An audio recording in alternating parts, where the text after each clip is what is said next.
Olá pessoal, tudo bem? Sejam muito bem-vindos aqui ao canal do Professor Abílio. Hoje nós vamos falar de um tema extremamente importante. É a indústria do petróleo, como ela está organizada, o que é que o governo e a sociedade pode fazer para reduzir o preço da gasolina e, consequentemente, aqui nós vamos também abordar a composição tributária da gasolina e dos demais combustíveis. Fique com a gente até o final, nós teremos muitas informações e realmente vamos abordar com profundidade o tema sobre a indústria do petróleo e o preço dos combustíveis. Vamos juntos. Então, nós temos aí esse primeiro painel com dados recentes. A própria Agência Nacional do Petróleo, Gás Natural e Biocombustíveis, a ANP, e a Petrobras fazem um levantamento aí do preço do combustível em todo o país e aponta aí, inclusive, os dados econômicos no preço final da gasolina, como é que é a composição de cada um dos agentes de mercado. Então, nós temos, portanto, no preço final do combustível, o que é realização da Petrobras, o que é carga tributária do governo federal, está aí 11,6% de outros tributos que não são impostos, são contribuições. O ICMS estadual, 27,5%, que representa aí um peso significativo no preço da gasolina. O etanol, né, o álcool combustível, 16,3%, e, por fim, a distribuidora e a revenda.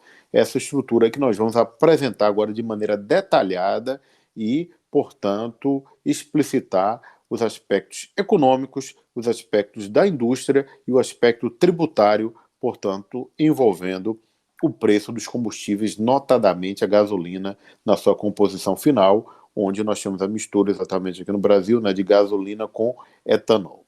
Vamos seguindo.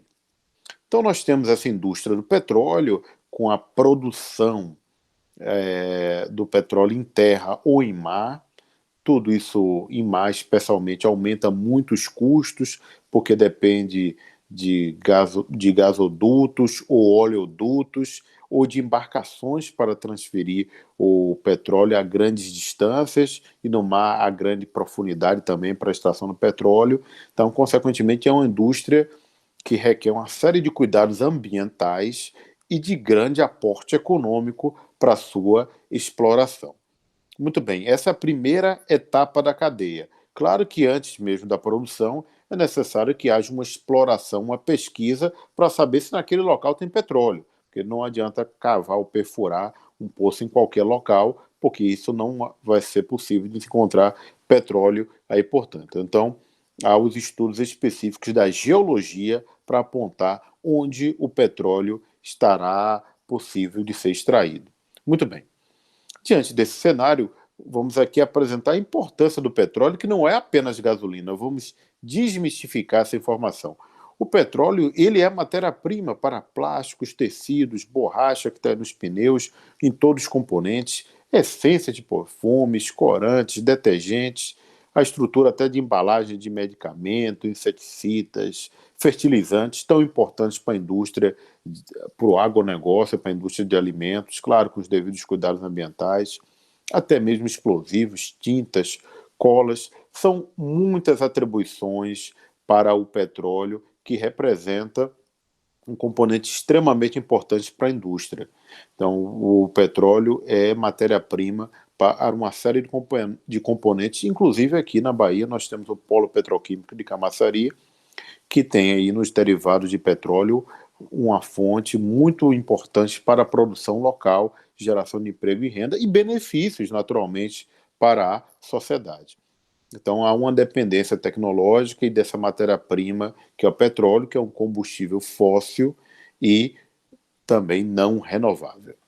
Muito bem. Então, nessa indústria de petróleo, aí em mar, com a parte de exploração, produção e o transporte que pode se dar aí através de oleodutos. E cada componente desse da indústria representa uma fração da indústria, né? Então, essa indústria tem uma cadeia produtiva, efetivamente, e há remuneração para cada um dos integrantes dessa cadeia produtiva. Então, há uma remuneração para o transporte de óleo, há uma remuneração para o transporte de gás através do gasoduto, para a produção de petróleo em mar, em terra, como nós estamos verificando aí. Depois disso, que o petróleo é produzido, ele chega em uma refinaria. Refinaria Landulfo Alves, por exemplo, aqui na Bahia. Então, a refinaria, ela vai pegar aquele petróleo, craquear, chamado craqueamento, quebra do petróleo, e transformar em uma série de outras matérias-primas. Inclusive, levando à produção de determinados componentes, como a commodity gasolina.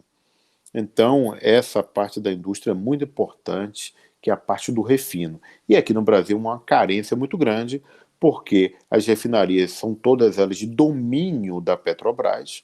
A Petrobras não tem permitido a entrada de novos agentes, esse comportamento na economia é apontado como barreiras a novos entrantes, que dificulta e, consequentemente, o acesso de outras indústrias que possam, de outras empresas, gerar a produção de gasolina. Então, é algo que a Agência Nacional do Petróleo deve resolver, permitindo, portanto, o ingresso de novos agentes nesse mercado. Afinal de contas, imagine só, o Brasil é autossuficiente na produção de petróleo, mas não é autossuficiente na produção de gasolina. Então, o Brasil exporta o petróleo e compra a gasolina, porque as nossas refinarias não conseguem produzir gasolina suficiente para atender o mercado interno. E como o petróleo está lastreado em dólar, consequentemente isso onera e aumenta o preço do combustível no nosso mercado interno. Então é algo sensível e algo que precisa ser resolvido. É um dos componentes que faz com que a gasolina tenha um preço elevado, exatamente não ter uma quantidade satisfatória de refinarias em nosso território. Muito bem. A partir disso, depois do refino, nós temos aí o armazenamento da gasolina e aí temos a atividade das distribuidoras de petróleo. Essas distribuidoras de petróleo, na verdade, de gasolina, da indústria de petróleo, especificamente agora aqui da gasolina, ela vai, portanto, entregar essa distribuidora para diversos postos de combustível, mas é uma concentração também das distribuidoras, até chegar, por exemplo, no posto de combustível aí da sua cidade. Aí temos o posto Ipiranga, né? Com aquela propaganda sempre lá, pergunta no posto Ipiranga, e nós temos aí a Shell, a Larco, a Menor Preço, uma série de bandeiras, todas elas comprando da distribuidora e todas as distribuidoras comprando da refinaria, que unicamente é da Petrobras. Então a gente precisa exatamente estimular a concorrência nesse cenário, e aumentando a concorrência sempre é bom para o consumidor, destinatário final desse produto tão importante que é a gasolina. Essa aqui, gente, é exatamente uma análise da indústria do petróleo. Olha aí em todos os seus segmentos, né? A exploração, para saber onde é que tem, as rodadas de licitação que a ANP faz, para que quem conseguir sair vitorioso na aquisição de determinado lote vai explorar aquela região até produzir o petróleo. Aí nós temos o refino, né, do petróleo transformando em gasolina, o transporte, distribuição, até chegar à revenda, e tudo isso regulado e fiscalizado pela Agência Nacional do Petróleo, Gás Natural e Biocombustíveis. E diante de todo esse cenário, qual é a importância da política de preços, da política econômica, da política de defesa da concorrência, da política tributária no âmbito do setor petrolífero, né?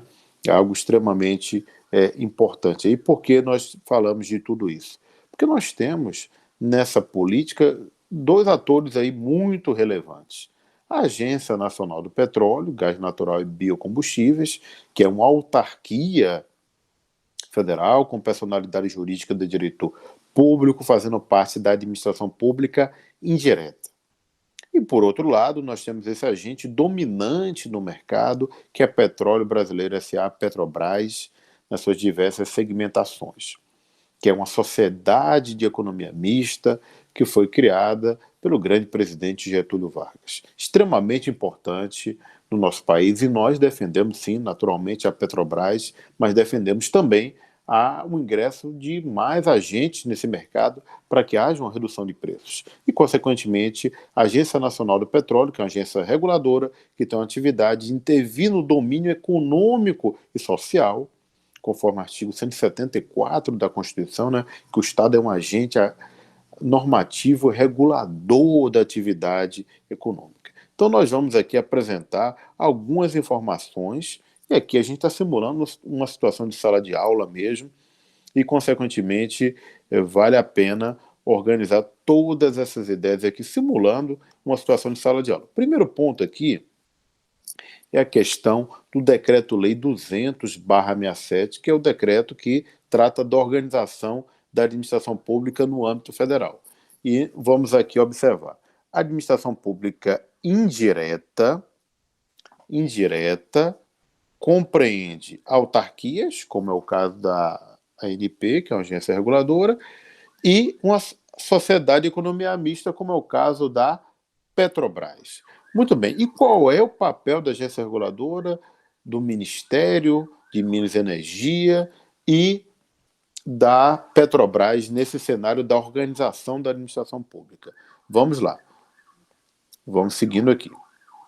Então, nós temos aqui que a entidade da administração pública indireta, todas elas deverão prestar contas das suas atividades, que é o que a Petrobras tem que fazer, inclusive, e da mesma maneira a agência reguladora. E essa administração pública indireta, ela está indicada para uma situação de supervisão ministerial. Não é subordinação, é supervisão. Então, o Ministério vai ter que realizar essa fiscalização para assegurar, inclusive, que a entidade cumpra os seus objetivos institucionais, que no caso da Petrobras está aí de maneira sustentável, fornecer combustíveis, energia, na verdade, que é um conceito muito mais amplo para os brasileiros.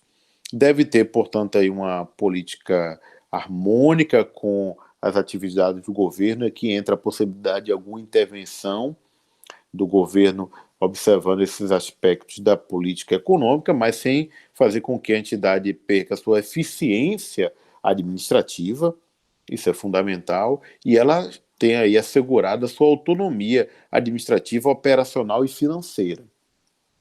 Então, é um instrumento de política pública, mas ela não pode perder a sua autonomia financeira, a sua autonomia operacional, a sua autonomia administrativa. A Presidência da República nomeia o presidente da Petrobras e seus diretores, mas ao mesmo tempo que faz essa nomeação para que eles estejam lá observando as políticas governamentais e a própria autonomia da entidade, mas não pode interferir. Afinal de contas, sabemos que a Petrobras é uma empresa que tem ações na Bolsa de Valores, não somente do Brasil e do mundo todo.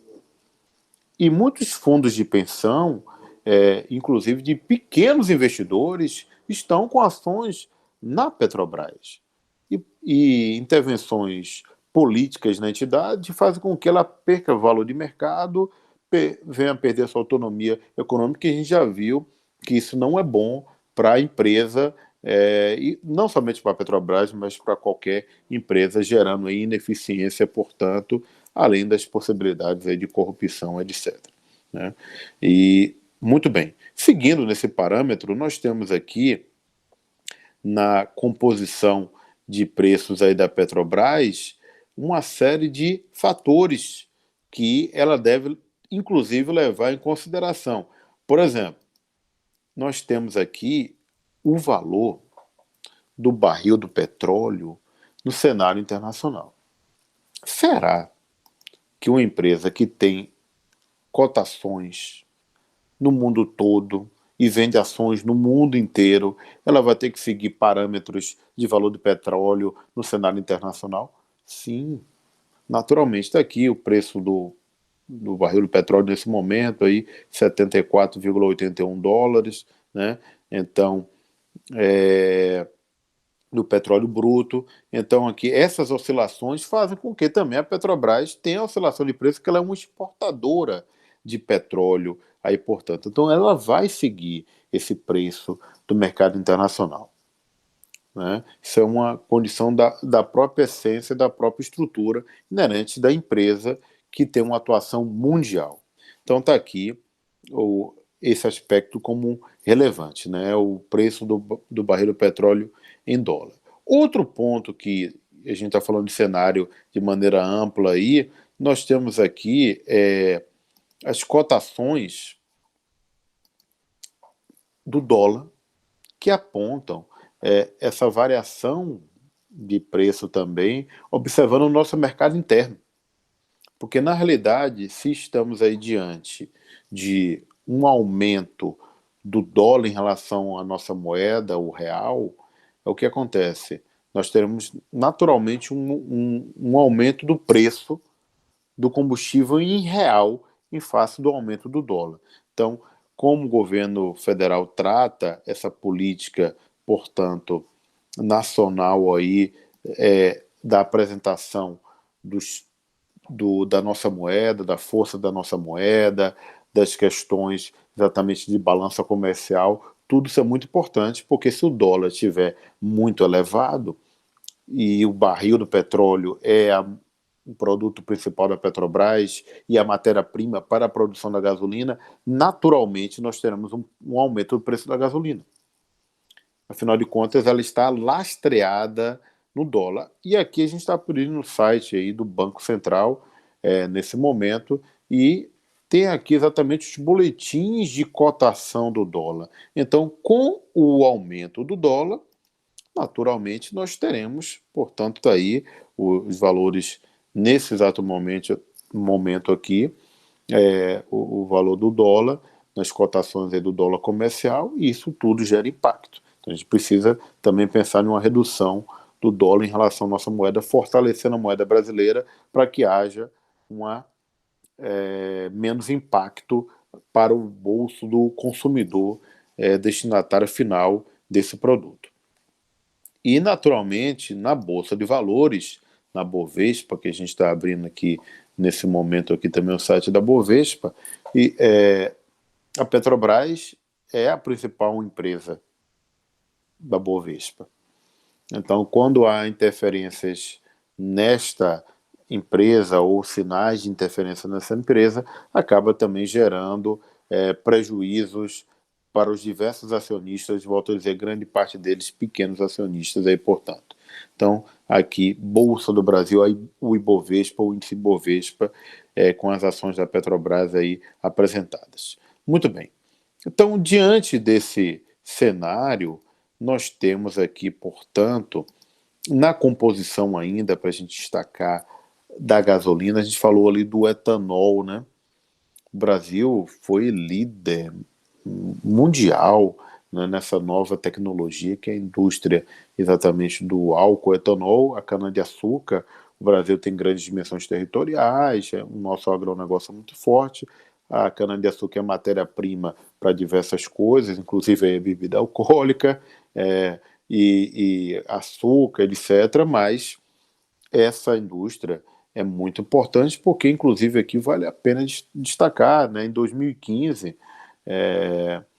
foi 40 anos aí do Proálcool, né, uma data comemorativa, então já estamos aí, portanto, em 2021, e a gente está aí fazendo aí, portanto, 51 anos, né, do Proálcool, né, do Proálcool na realidade. Então, assim, 51 não, desculpa, 46 anos do Proálcool. 51 é a cachaça ali anterior. Então, 46 anos do Proálcool. E o Brasil investiu nisso e foi muito importante. Está aí o Fiat 147 sendo abastecido. Foi um investimento para que a gente não tivesse tanta dependência do petróleo no cenário estrangeiro. Muito bem. Mas como é que é efetivamente a composição tributária agora do preço do combustível? Nós temos impostos diretos e indiretos, isso tem a ver com a repercussão econômica. Quem que paga, no final das contas, o peso da carga tributária? No ICMS que a gente vai ver, nós temos, que é o peso maior da carga tributária sobre os combustíveis, nós temos os impostos ou os tributos de uma maneira mais ampla, diretos e indiretos. Direto é aquele que a carga tributária é suportada pelo quem praticou o fato gerador. Por exemplo, é o IPTU da sua casa, você não passa para ninguém, é seu.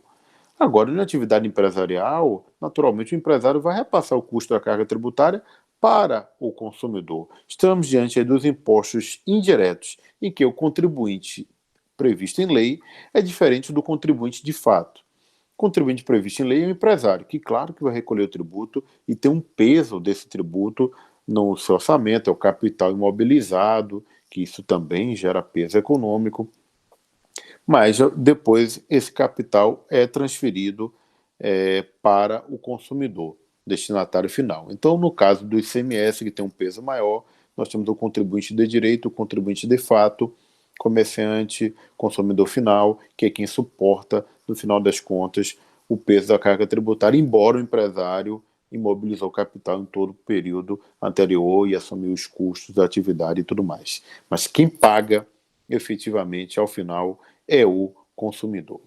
E nós temos aqui um grande problema no tocante ao ICMS, porque o ICMS tem a análise dele sobre o critério da seletividade. O que é seletividade? Seletividade está relacionada ao grau de essencialidade do produto, do serviço. Então, o IPI, ele obrigatoriamente, olha, ele será seletivo, é vinculado, será seletivo. Já o ICMS poderá ser seletivo, é um ato discricionário. E aí, cada governador pode decidir, observando as regulamentações do CONFAS, que a gente vai mostrar daqui a pouco, vai decidir a alíquota, que é aquele percentual ou fração matemática que vai incidir sobre a base de cálculo, que é o valor, portanto, do combustível, que notadamente a gasolina. Então, o ICMS será seletivo. Será seletivo. Muito bem. Então, nós temos a seletividade para essas situações. Olha aí, no caso do IPI, obrigatoriamente medicamento vai ter o quê? Uma carga tributária baixa, porque o IPI obrigatoriamente é seletivo. No caso do ICMS é facultativo. Cesta básica, obrigatoriamente baixa para o IPI, facultativa para o ICMS, porque essa seletividade é facultativa ali. Bebida alcoólica é alta para o IPI, porque não é essencial. A gente falou de 51 ali da cachaça 51, da caninha 51 e outras bebidas, é uma carga tributária elevada. Naturalmente, porque não é essencial. Mas o transporte é essencial? Sim. Envolve os custos dos alimentos, envolve os custos das pessoas se deslocarem para trabalhar, para ver seus entes queridos, seja no transporte público ou mesmo no transporte individual. Então, motoristas de Uber, todos nós aí que utilizamos o sistema público de transporte de alguma maneira, os modais diversos de transporte. Então, o preço do combustível, do diesel, para os caminhoneiros, para todo mundo que é profissional da área do transporte também tem um impacto muito relevante. Então, já que o IPI é obrigatoriamente seletivo, talvez uma situação apontada como solução seria colocar na Constituição que obrigatoriamente o ICMS também deveria ser seletivo, observando o grau de essencialidade. Isso vai desagradar a muitos governadores, naturalmente. Seria um caminho, mas precisa passar, inclusive, pelo Senado, e o Senado representa, portanto, aí, os estados, e é uma tarefa que não é fácil. Mas produtos essenciais deveriam ter uma seletividade aí observada também no ICMS. Mas, seguindo aí, portanto, para destacar agora esse preço final, essa composição de preços aí do combustível, nós vamos abrir aqui outros painéis aqui na internet. Vamos lá, gente. Primeiro, a gente já falado sobre essa questão de reduzir a carga tributária, e é importante aqui destacar que para fazer isso é necessário cumprir a lei de responsabilidade fiscal. Olha aqui, a lei complementar 101 de 2000, que fala exatamente de uma ação planejada e transparente, de modo a evitar que o Estado tome medidas que afetem o equilíbrio das contas públicas. Isso aqui está no artigo 1º. Então, precisa de uma ação planejada. Quando se diz que o Estado vai abrir mão de recursos, ele precisa pensar nisso, porque ele tem uma série de outras atividades a realizar também. Então, a gente entende que deve ter uma carga tributária maior sobre produtos que não são essenciais e menor, naturalmente, sobre produtos que são essenciais, como é o caso da gasolina. Muito bem, então essa responsabilidade fiscal, uma ação planejada, transparente e, inclusive, no aspecto aqui de renúncia de receita.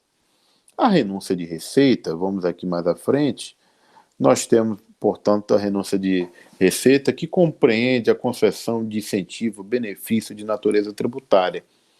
Então, mas se o gestor não tiver uma forma de repor essa despesa, essa falta de receita que ele vai ter, melhor dizendo, quando ele reduz a carga tributária, ele pode implicar em uma situação de responsabilidade fiscal. Então, os governadores podem reduzir, mas vão fazer uma compensação em outras atividades. É uma notícia que eu tenho que aí passar para todos, trazendo um ponto realmente de responsabilidade tributária e da própria lei de responsabilidade fiscal. Então, como obter um aumento da arrecadação em outros setores para compensar dentro daquilo que é essencial? O que a gente está dizendo aqui é que a tributação sobre aquilo que é essencial deve ser reduzida porque isso impacta a maioria das pessoas, sobretudo pobres e classe média, que é a grande maioria da população, que isso é relevante, extremamente relevante. É o bem-estar, o bem comum, que é um princípio importante do direito administrativo. Então, a gente falou aí, portanto, da lei de responsabilidade fiscal. E, ademais, vale a pena aqui destacar também que temos o plano plurianual, que representa aqui o orçamento cidadão. Vamos aqui, abrir. O orçamento cidadão, a lei orçamentária de cada ano, e aí a gente está falando aqui de responsabilidade fiscal. Então, se o governo federal vai reduzir também a carga tributária, ele precisa planejar aquilo para poder aumentar em outro setor ou reduzir gasto, que é um outro caminho aí também. Então, a gente está falando aqui de redução de gasto. Esse aqui é o projeto de lei orçamentária para 2022, inclusive com a projeção aqui de inflação, de salário mínimo para 1.169. Então, nós temos aqui os períodos de apresentação dessa lei orçamentária, que tem exatamente as suas etapas, que é a elaboração, a aprovação pelo Poder Legislativo, a execução, que é feita por cada um dos poderes, especialmente o Poder Executivo, que fica com a maior parte dos recursos, e o controle, que é feito pelo Tribunal de Contas, que é um órgão auxiliar do Poder Legislativo, e tem essa função do Poder Legislativo de legislar e fiscalizar, e, claro, o controle interno de cada um dos poderes.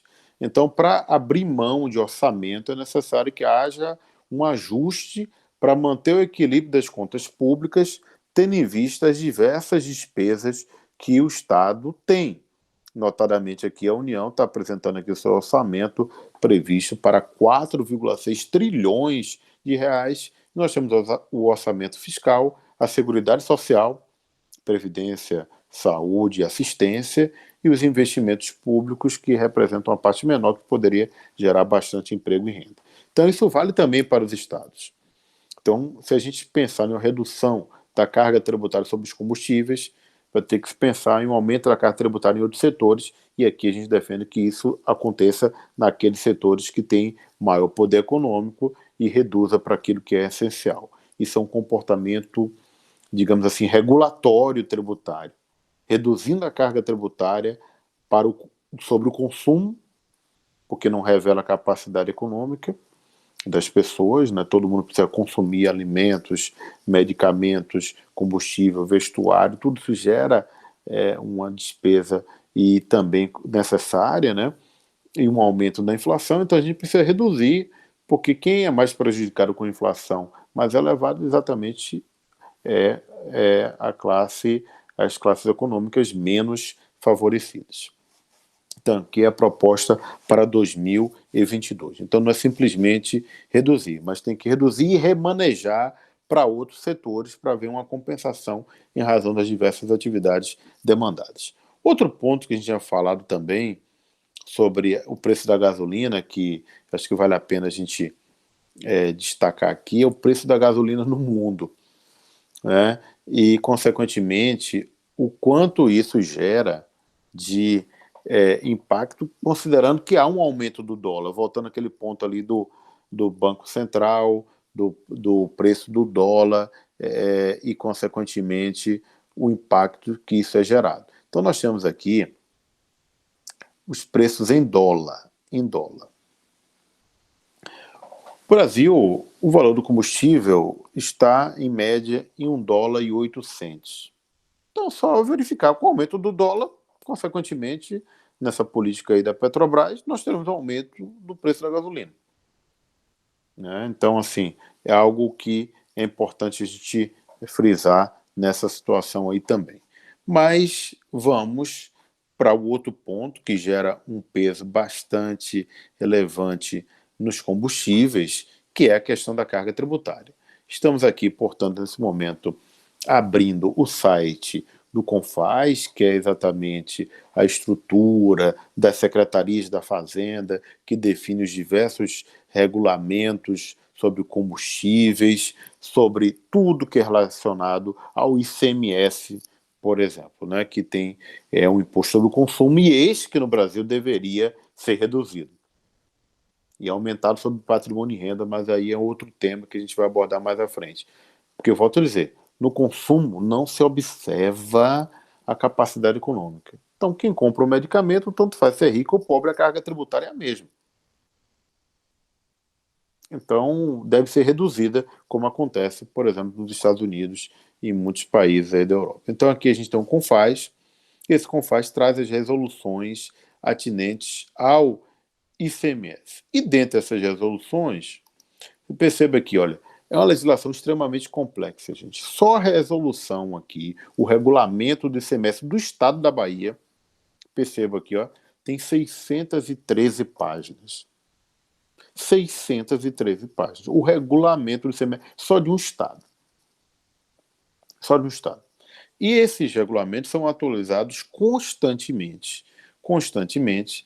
E aí nós temos aí, portanto, as alterações, como por exemplo aqui, olha, o ato do CONFAZ, que além de determinar as alíquotas, ele estima o preço do combustível, que é a base de cálculo do ICMS. Então nós temos aqui, por exemplo, ó, tá vendo o convênio que diz aqui, e é publicado, né, naturalmente, o preço estimado da gasolina.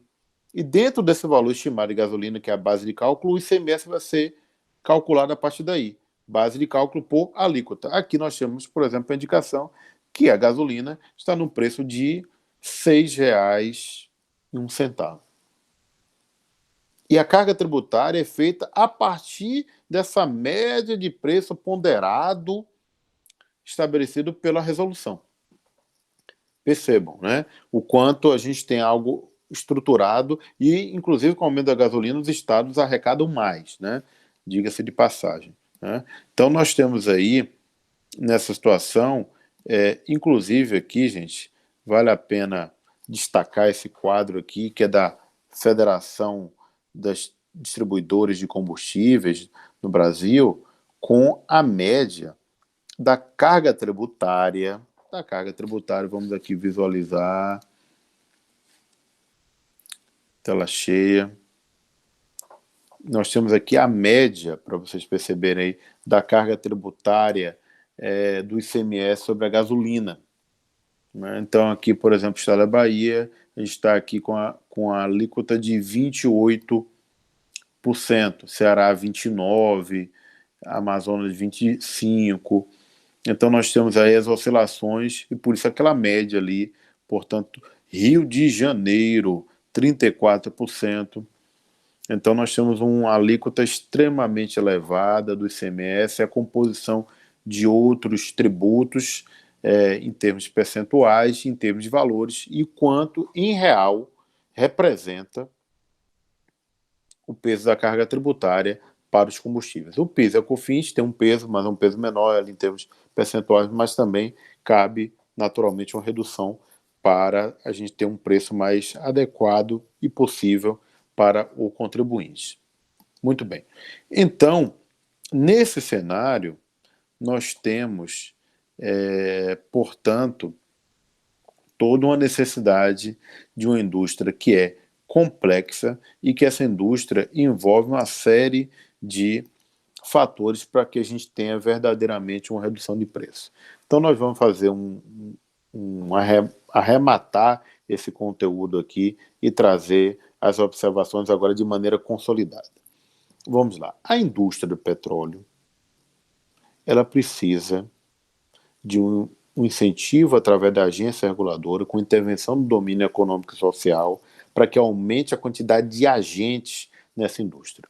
Não apenas na produção do petróleo, mas no transporte, especialmente no refino, onde nós temos um domínio absoluto da Petrobras.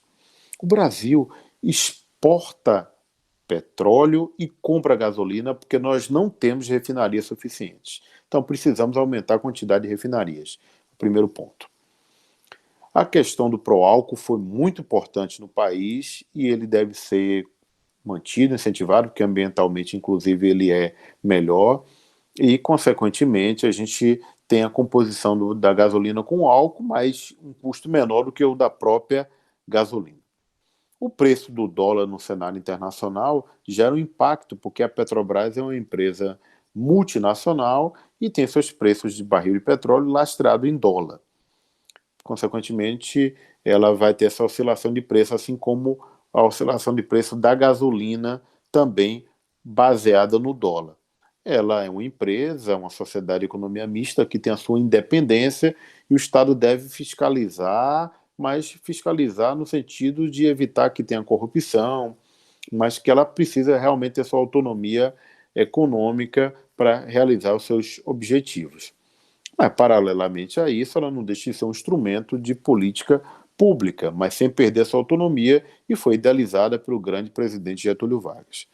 Com a atuação do Banco Central pautada numa possibilidade aqui de redução do dólar em relação à nossa moeda, ao real, a gente vai ter um fortalecimento da nossa moeda e, consequentemente, um impacto menor do preço do combustível. Então, se a gente está aqui com a nosso combustível a um dólar e 10 centavos, se a gente reduzir o valor do dólar em relação à nossa moeda, naturalmente o preço do combustível também vai ter a sua redução.